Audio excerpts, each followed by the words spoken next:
গাছের ফাঁক দিয়ে আসা হিমেল হাওয়া আর পাহাড়ের গায়ে হেলান দিয়ে থাকা মেঘেদের দল যেন কানে কানে বলে যায়, আরে অনেক তো হলো ব্যস্ততা, এবার একটু জিরিয়ে নাও।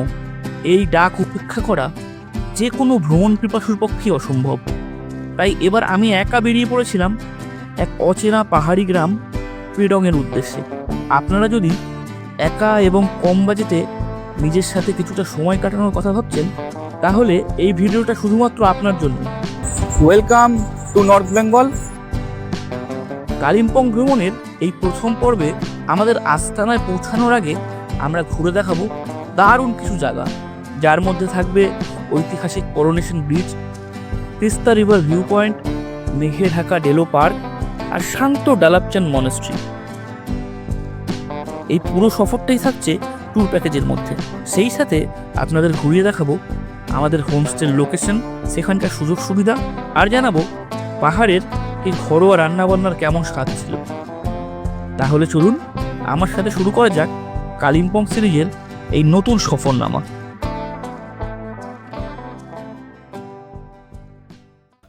যাত্রাটা শুরু হলো প্রচণ্ড একটা ট্রাফিক গোলযোগের মাধ্যমে। সারা রাস্তা জ্যাম। আমার বাড়ি থেকে কলকাতা স্টেশনের দূরত্ব 10 মিনিট, কিন্তু সেই 10 মিনিট অটো করে যেতেই সময় লেগে গেল অনেকটা। প্রচণ্ড গাড়ির গোলযোগ আর জ্যাম। কলকাতা স্টেশন পৌঁছতে পৌঁছতে প্রায় ট্রেন ছাড়ার সময় হয়ে গেল, তাই খুব তাড়াতাড়ি পৌঁছে গেলাম ট্রেনের কাছে। আমার ট্রেন ছিল 9:45-এ। কালকে সরস্বতী পুজো, 23শে জানুয়ারি। রাস্তা প্রচণ্ড ভিড়। উল্টোডাঙা থেকে আমাদের এই কলকাতা স্টেশন আসতে প্রায় সময় লাগলো প্রায় 1 ঘন্টা। যাক, যার শেষ ভালো তার সব ভালো। আমার সামনে এখন দাঁড়িয়ে আছে 12517 গরিবরথ এক্সপ্রেস। 9:45-এ ট্রেন ছাড়বে, আর সকালবেলা এনজিপিতে গিয়ে দাঁড়াবে 7:25-এ। আজকের এই জার্নিটা আমার কাছে খুব একটা মেমোরেবল জার্নি, কারণ অনেকগুলো ঘটনা এই ট্রেন জার্নিটা আমি সাক্ষ্য রেখে দেবো। প্রথম হচ্ছে, আমার এই দীর্ঘ এত বড় জীবনে আমি প্রথম কিন্তু একা ঘুরতে যাচ্ছি। একা মানে সোলো ট্রিপ। এতদিন আমি বন্ধু বান্ধব আত্মীয় স্বজন কারো সবার সাথে বেরিয়েছি, কিন্তু এই প্রথম আমি একা যাচ্ছি। আর একা যাচ্ছি বলেই আমি 3 টায়ারের টিকিট কেটেছি এরকম কিন্তু নয়। ব্যাপারটা হচ্ছে, আমি 3 টায়ারের টিকিট কেটেছি। আমি 3 টায়ার খুব একটা জার্নি পছন্দ করি না, স্লিপারেই জার্নি পছন্দ করি, কিন্তু 3 টায়ারে কাটতে হয়েছে বাধ্য হয়ে। কারণ আমাদের এই ইস্টার্ন রেলওয়ে যেদিন টিকিট খোলে সেদিন সকাল 8টায় আমি যখন লগ ইন করার পরেই দেখি যে সব টিকিট ফুল। ফলত আমি আর শিয়ালদা থেকে যে ট্রেনগুলো স্লিপারে যায়, দার্জিলিং মেল, কাঞ্চনকন্যা, তিস্তা তোরসা, পদাতিক, কোনোটাতে টিকিট কাটতে পারলাম না। ফলত আমাকে এই গরিবরথে টিকিট কাটতে হলো। গরিবরথ ট্রেনে করে আমার এই প্রথম জার্নি। চলুন ট্রেনের ভিতরটা আপনাদের ভালো করে একটু ঘুরিয়ে দিই। এই ট্রেনটা অন্যান্য যে সমস্ত 3 টায়ার ট্রেনগুলো আছে তার থেকে সিটগুলো একটু ছোট।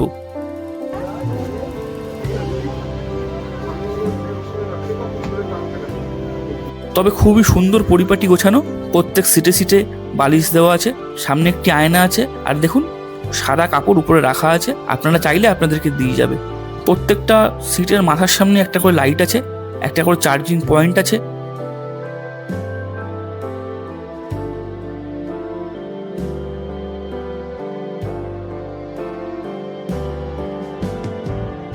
আর আছে ব্যাগ ঝোলানোর একটা জায়গা। আর সবচেয়ে ইন্টারেস্টিং হচ্ছে এই বোতল রাখার জায়গাটা। দেখুন, আমার কিন্তু এটা বেশ ভালো লাগলো।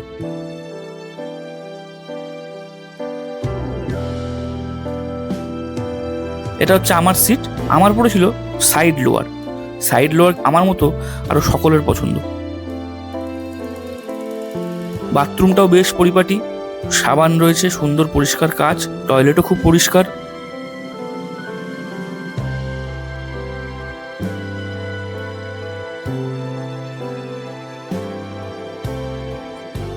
ট্রেন যখন ধীর গতিতে প্ল্যাটফর্ম ছাড়তে শুরু করে, তখন জানলার বাইরেটা কেমন যেন একটা চলমান ছবির মতো মনে হয়।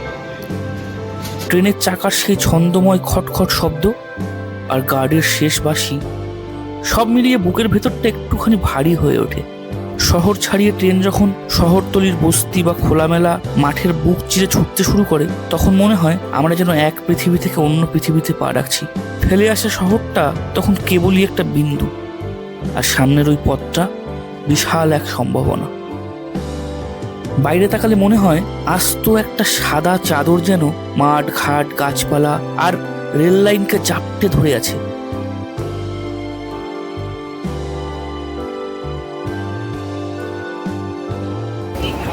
Good morning from NJP. এখন প্রায় 8টা বাজে, ট্রেনটা 15-20 মিনিট লেট হয়েছে। আমাদের গাড়ি বাইরে রয়েছে, তো বাইরেটা বেরাবো এখন। ওয়েদার বেশ ভালো, সানি ওয়েদার, কিন্তু যা কুয়াশা ছিল, ট্রেন থেকে যা কুয়াশা দেখছিলাম, ভাবছিলাম রোদ মনে হয় একদম উঠবে না, কিন্তু যাক, বরাত ভালো। বাইরে বেরাতেই এনজিপি স্টেশনটা নতুন করে আমার চোখে ধরা পড়লো। স্টেশনটা দেখছি বাইরে থেকে মেরামত হচ্ছে এবং জায়গাটা অনেক বড় হচ্ছে। স্টেশন থেকে বেরালেই, স্টেশনের বাইরে এলেই দেখবেন অনেক ড্রাইভার আপনাকে বলবে শেয়ার গাড়ি, শেয়ার ট্যাক্সি।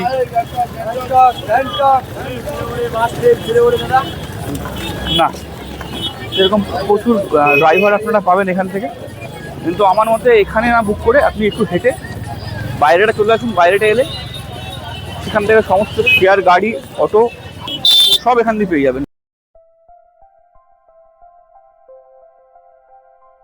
কালিম্পং থেকে এনজিপির দূরত্ব 70 কিলোমিটার, আর আমাদের গাড়ি শহর ছেড়ে আস্তে আস্তে প্রবেশ করলো সেবক জঙ্গলের মধ্যে।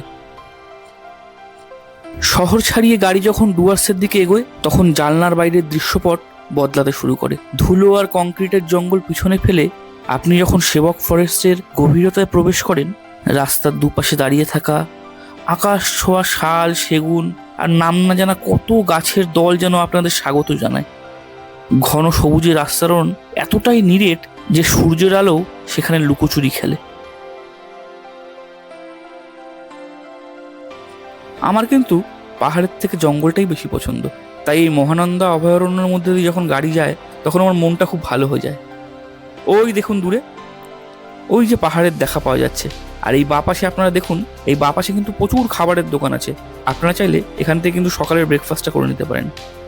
আমরা রেল লাইনটা পার হয়ে এই রেস্টুরেন্টটা থেকে সকালের ব্রেকফাস্ট করেছিলাম। সকালের ব্রেকফাস্টে ছিল 1 প্লেট মোমো আর ডবল ডিমের একটা অমলেট। অনেকটা রাস্তা জার্নি করতে হবে, তাই পেট পুরো একটু খেয়ে নিলাম। টোটাল দাম নিয়েছিল 160 টাকা। মোমোটা ভালো, কিন্তু স্যুপটা একদম বেকার, আর অমলেটটাও বেশ ভালো। খাওয়া কমপ্লিট, ব্রেকফাস্ট কমপ্লিট, চলুন এবার বেরিয়ে পড়ি। খাওয়া দাওয়ার পরেই আমরা বেরিয়ে পড়েছিলাম। এই দেখুন আমার সামনে দেখা যাচ্ছে সেবক কালীবাড়ি। মা সেবকেশ্বরীকে প্রণাম করে আমরা এগিয়ে চললাম সামনের দিকে। পরপর অনেকগুলো জায়গা দেখে তারপরে আমরা আমাদের গন্তব্যে আজকে পৌঁছাবো। আমাদের প্রথম গন্তব্য ছিল এই বিখ্যাত করোনেশন ব্রিজ বা বাঘপুল। অনেকটা উপর থেকে তিস্তা যখন বয়ে যায়, কি সুন্দর লাগে দেখতে।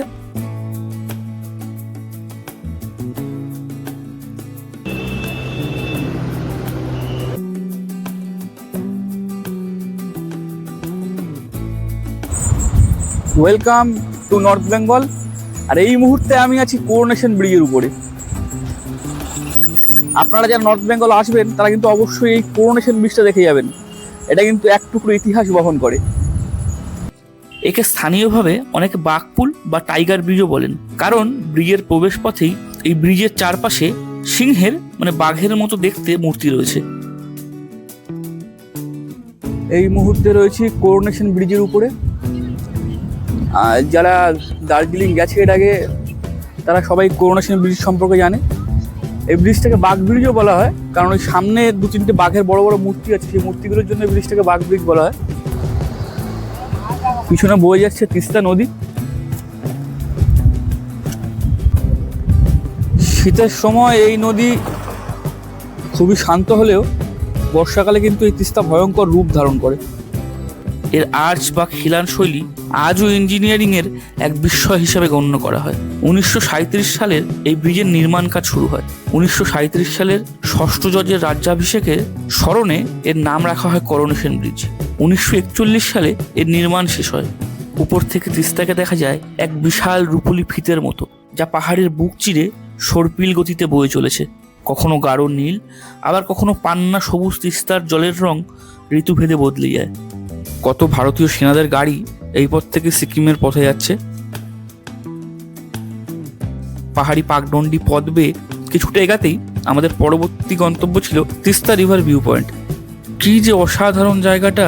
দূরে পাহাড়, নিবিড় বনানী, দেখে মনটা ভরে যায়। এখান থেকে দেখা যায় তিস্তা এবং রঙ্গিত নদীর মিলনস্থলের এক দূরবর্তী আভাস। এই মুহূর্তে রয়েছি তিস্তা রিভার ভিউ পয়েন্ট। একটা অদ্ভুত সুন্দর জায়গা। আমি মন্ত্রমুগ্ধ হয়ে গেছি জায়গাটা দেখে।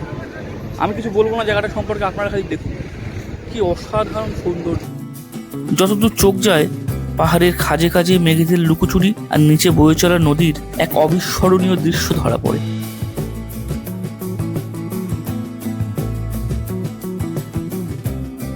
এই যে বাঁদিকের রাস্তাটা দেখছেন উপরের দিকে উঠে গেছে, এই রাস্তাটা দিয়ে সোজা উঠে গেলে আপনারা পৌঁছে যাবেন শিলং। তারপরে সেখান থেকে অহলদারা, কার্শিয়াং হয়ে আপনারা দার্জিলিং যেতে পারবেন।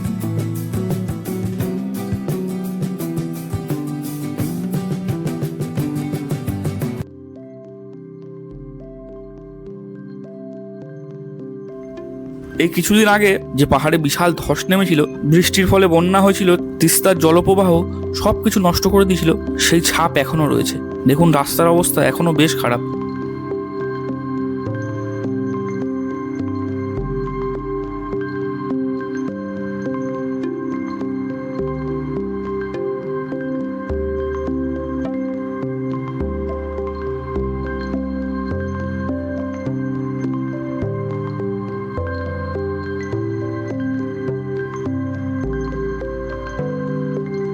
আমরা কালিম্পংয়ে প্রবেশ করেছি এবং কালিম্পংয়ে প্রবেশ করতেই আমাদের প্রথম গন্তব্যে পৌঁছে যাব ডেলো পার্ক। আর এই ডেলো পার্কের সব থেকে সুন্দর জিনিস কি জানেন? ওই দেখুন আকাশে উঠছে পাখির মতো প্যারাগ্লাইডিং। আচ্ছা, এইটা হচ্ছে কালিম্পংয়ের প্যারাগ্লাইডিং কাউন্টার। 3000 আর 5000 দুটো স্ল্যাবে প্যারাগ্লাইডিং এখানে করা যায়। আর গোপ্রো যদি আপনারা ভাড়া নেন তাহলে 500 টাকা করে ভাড়া লাগে। এই ডেলো পার্ক পশ্চিমবঙ্গের একমাত্র পার্ক যেখান থেকে প্যারাগ্লাইডিং হয়। এক দারুণ অভিজ্ঞতার সাক্ষী হবেন আপনারা। এই মুহূর্তে রয়েছি কালিম্পংয়ের ডেলো পার্কে। ডেলো পার্ক একটা সুন্দর পার্ক, চারদিকে প্রচুর ফুল।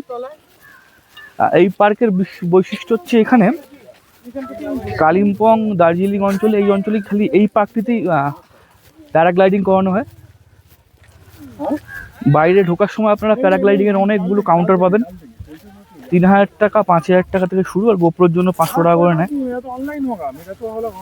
এই পার্কটিতে যদি আপনারা সপরিবারে আসেন, কখন যে অনেকটা সময় কেটে যাবে আপনারা বুঝতেও পারবেন না। আর এই বসন্তের শুরুতেই দেখুন চারদিকে ফুলের সমাহার, কত রঙের যে ফুল ফুটেছে।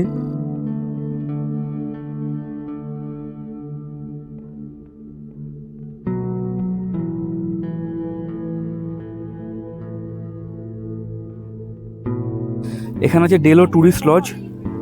যদি আপনারা সেই পার্কে থাকতে চান তবে কিন্তু থাকার সুবন্দোবস্ত আছে।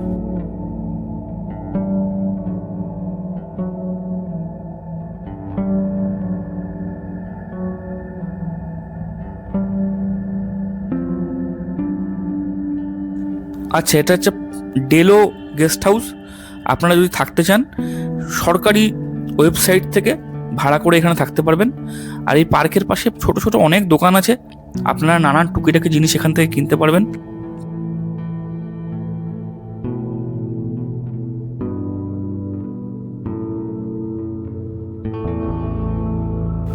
এই জায়গাটাকে ফাঁকা ছিল আগেরবার যখন আমি কালিম্পংয়ে এসেছি এই পার্কে, তখন এই জায়গাটা পুরো ফাঁকা ছিল। নিচে অনেকটা নামা যেত, নিচে নামছে সবাই।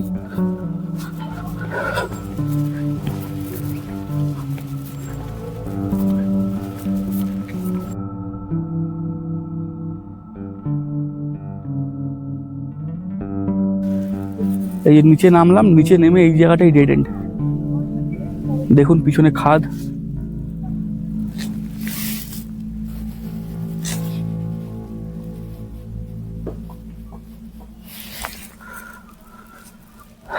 আর এখানে একটা ভালো বসার জায়গা আছে, এটা আগে ছিল না, ভাঙা ছিল এটা, এটাকে নতুন করে খুব সুন্দর করে বানানো হয়েছে।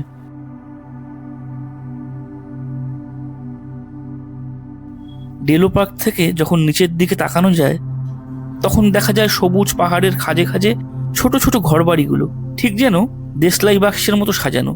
দূরে সর্পিল গতিতে বয়ে চলা তিস্তা নদীকে তখন এক চিলতে রূপুলি সুতোর মতো মনে হয়। আকাশ পরিষ্কার থাকলে এখান থেকেই দেখা মেলে তুষার শুভ্র কাঞ্চনজঙ্ঘার, যা রাজকীয় গাম্ভীর্য নিয়ে দিগন্ত জুড়ে দাঁড়িয়ে থাকে। পার্কের সুসজ্জিত বাগান, রং বেরঙের মরশুমি ফুল আর কুয়াশার লুকোচুরি ডেলোকে এক রূপকথার বাগানে পরিণত করে।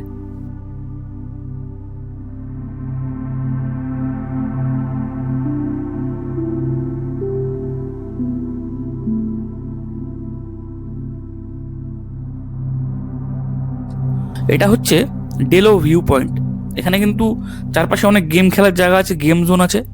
আর দেখুন, অনেক উপর থেকে তিস্তা নদীকে একটা সরু রূপোর সুতোর মতো লাগে, আর উপর থেকে বাড়িগুলোকে দেশলাইয়ের বাস্কের মতো লাগে। কি দারুণ যে লাগে! এখানে দাঁড়িয়ে ঘন্টার পর ঘন্টা কাটিয়ে দেওয়া যায়। ওই দেখুন কত প্যারাগ্লাইডিং হচ্ছে চারদিকে। আপনারা এখানে এলে অবশ্যই প্যারাগ্লাইডিং ট্রাই করবেন।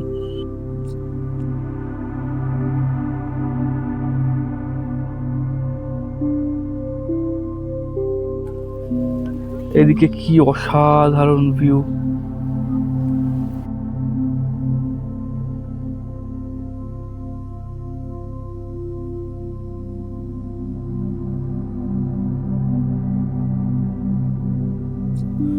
আমাদের পরের গন্তব্য ছিল দালাপচান মনেস্ট্রি। চারদিকে ধর্মীয় পতাকা পথ করে হাওয়ায় উঠছে, আর এই বুদ্ধিস্ট মনেস্ট্রির শান্ত পরিবেশ আপনার মনকে কেড়ে নেবে।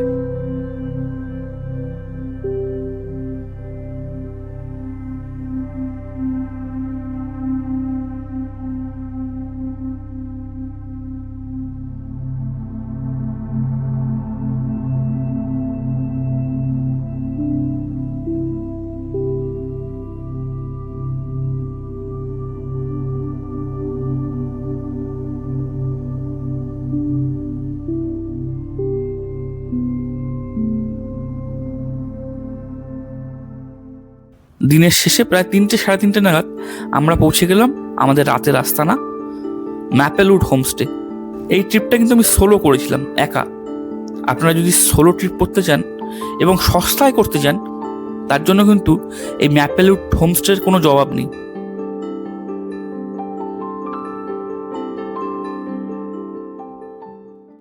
রুমে যেহেতু আমি একা থাকবো, তাই ছোট্ট একটা ছিমছাম গোছানো রুম, পাশে একটা চেয়ার রয়েছে, একটা টেবিল রয়েছে, একটা সুন্দর আয়না রয়েছে। বাথরুমটাও বেশ পরিষ্কার, ওয়েস্টার্ন স্টাইলে বাথরুম, গিজারও আছে, কোনো অসুবিধা নেই, এবং বেসিন আছে একটা। ছোট রুম, কিন্তু তাও ঠিক আছে। আর সব থেকে সুন্দর জিনিস হচ্ছে এইটা দেখুন, হচ্ছে এই ব্যালকানিটা, সামনে একটা বড় খেলার মাঠ রয়েছে। আর এইটা হচ্ছে এখানকার চার্চ, আর এইখানে সব পেডংয়ের শেয়ার গাড়িগুলো পাওয়া যায়। আর এটা হচ্ছে গভর্নমেন্ট হাউস একটা, এটা মনে হয় বিডিও অফিস বোধহয় এটা এখানকার পেডংয়ের। আর ওই সোজা চলে গেল, ওই কোনায় রয়েছে 3 চুলে ভিউ পয়েন্ট। আর ওইখানটা থেকেই, ওই যে মেঘগুলো দেখছেন, এই জায়গাটা থেকেই কাঞ্চনজঙ্ঘা দেখা যায় সকালের দিকে। এদিকে ভালো ভিউ রয়েছে। সারাদিন জার্নির পরে খাবার খেতে যখন আমি এলাম, খাবার জায়গাটা আমার বেশ ভালো লেগেছে। এরকম মাটিতে বসে খেতে হয়, কোনো চেয়ার টেবিলের বালাই নেই, চারদিকে গদি এবং কুশন দেওয়া, তার উপরে টেবিল লাগানো, খুব সুন্দর স্টাইলে খাবার জায়গাটা। দুপুরের খাবার ছিল ভাত, একটি ভাজা, ডাল, ডিমের তরকারি আর স্যালাড আর পাঁপড়।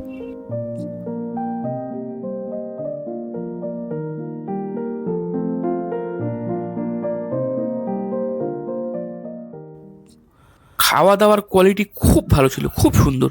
খাবার খেয়ে ঘরে বসে বসে একা একা কি করব, তাই বেরিয়ে পড়েছিলাম চারপাশটা ঘুরে দেখতে। এখানে সামনে একটা চার্চ আছে, আর সরকারি কিছু কার্যালয় আছে। দেখুন মাদার মেরির মূর্তি, আর সামনে কি সুন্দর রডেডেন্ড্রন ফুল ফুটেছে। লাঞ্চের পর একটু বেরালাম চারপাশটা ঘুরে দেখতে। এই যে আমার পিছনে হচ্ছে চার্চটা, চার্চ কিন্তু এখন বন্ধ। আর এই হচ্ছে ব্লক অফিস, এটা আমি বিডিও অফিস বলেছিলাম কিন্তু এটা হচ্ছে ব্লক অফিস। দুটোই এখন বন্ধ হয়ে গেছে। আর এখান দিয়ে সামনে তিনচুলে ভিউ পয়েন্ট একটা পয়েন্ট আছে, ওটা কাল সকালে দেখবো কোথায়, এখন আশেপাশটা একটু ঘুরে দেখছি।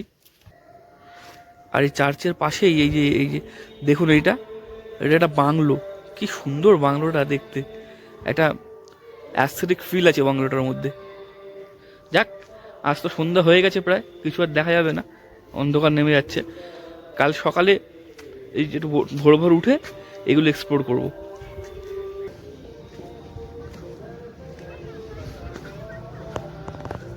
ওই হচ্ছে ম্যাপেলউড হোমস্টে, আর এই হচ্ছে মাঠটা যেটা ওখান দিয়ে দেখা যায়। চারদিকে অন্ধকার নেমে গেছে বলে ভালো করে বোঝা যাচ্ছে না, কিন্তু মাঠটার কন্ডিশন দেখুন, ধুলোর মাঠ, এখানে সুন্দর ব্যালকনি আছে খেলার জন্য, আর পিছনটা পুরো পাহাড়, পুরো ভ্যালি। দেখি সাইডটা একটু যাই, এখানে একটা ছেলেরা এখনো বদমাশি করছে, আগুন ফাগুন জ্বালিয়েছে, খেলা করছে ওরা।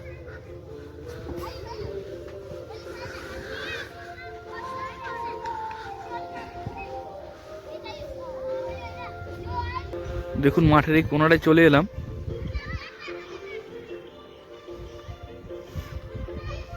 পুরো পাহাড়ের কোলে কোলে জোনাকির আলো দেখা যাচ্ছে।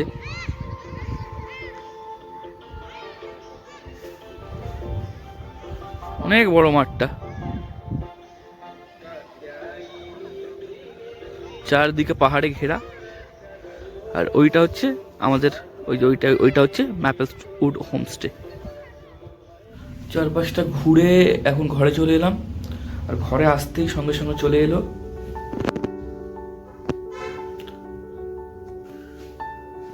গরম গরম চা, পকোড়া আর সস। এই জায়গাটা লোয়ার পেডং, আর একটু উপরের দিকে উঠে গেলে আপার পেডং। পরবর্তী ভিডিওতে আমি আপনাদের আপার পেডংটা দেখাবো। সন্ধ্যাবেলায় চলে এসেছিল ধোমায়িত গরম গরম চা, পকোড়া আর চাটনি। তারপরে চলে গেলাম রাতের খাবার খেতে। রাতে খাবার খেতে গিয়ে দেখলাম ডাইনিং রুমটা আরও সুন্দর যখন সব আলোগুলো জ্বলে ওঠে। এই দাদা আমাদের দেখভালের জন্য ছিল, খুবই মিষ্টি ব্যবহার দাদা। আর এই হচ্ছে আমাদের ড্রাইভার দাদা সানি ভাই। রাতের খাবারে ছিল রুটি, মাংস, আলু ভাজা আর স্যালাড। এই ভিডিওটা আজকের মতো এখানেই শেষ করছি, আশা করি আপনাদের ভালো লেগেছে। এবং যারা সস্তায় সোলো ট্রিপ করতে চাইছেন তাদের জন্য একটা ভালো আস্তানার ঠিকানা দিতে পারলাম। ভিডিওটি ভালো লাগলে অবশ্যই লাইক, শেয়ার আর কমেন্টের মাধ্যমে আপনাদের মতামত জানাবেন, এবং কোনো রকম কোয়েরি থাকলে আমাকে অবশ্যই জানাবেন, আমি আপনাদের যথাযথ সাহায্য করব। ধন্যবাদ।